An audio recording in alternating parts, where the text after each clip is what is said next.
So I saw this morning that it was World Population Day. I'm getting that a little bit wrong, but something like that. And it got me thinking that one of the main arguments about climate change that I've heard in the past, over the past 10 years, is climate change really about the number of people on Earth, not so much what they're doing exactly. Let me show you this graphic to kind of set the stage. And I don't know if you guys have ever seen anything like this before. The growth of population on the Earth has been exponential. So if you look in the bottom there, is 123 years. We're hovering between 1 and 2 billion. And so we're projecting forward a little bit there at the end, but obviously we're at 8 billion right now. So there's been a huge explosion in population. And these graphs are even more striking if you go farther out in history. They're kind of a flat line and then all of a sudden, boom, up. Has to do with a lot of things. One is technology and the ability to produce more food and also to keep people alive generally longer. So is that the problem with climate change?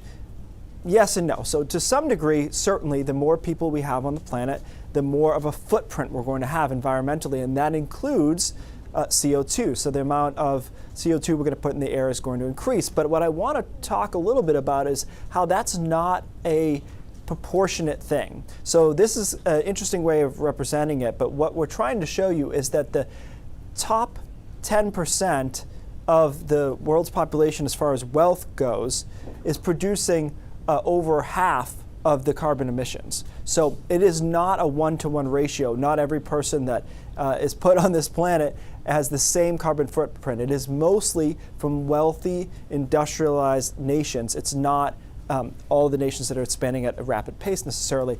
And related to that is another conversation that I have with people quite a bit, which is what are other countries doing to curb their emissions? And recently, China has become the world's largest emitter of CO2, no question about that. But we need to think about the larger time scale here. And this last graph is going to show you that because it's a per capita situation, right?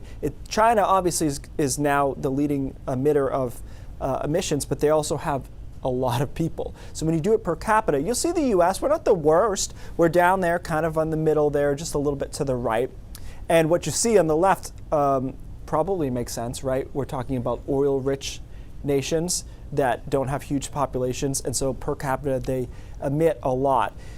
On the timescale from 1850 to now, the US is still the largest emitter of CO2, even though we have greatly reduced our footprint over the last 15 years or so. But we were so bad at the beginning that we still cumulatively have the highest. So the long story short here, guys, is yes, if we had fewer people, then we would have less problems with climate change because we'd have less emissions.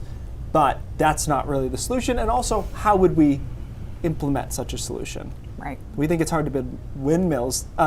Telling people how many kids they can have is really going to be a big problem. But I thought it was just an interesting springboard to have that conversation. Interesting. All right, Keith, thank you.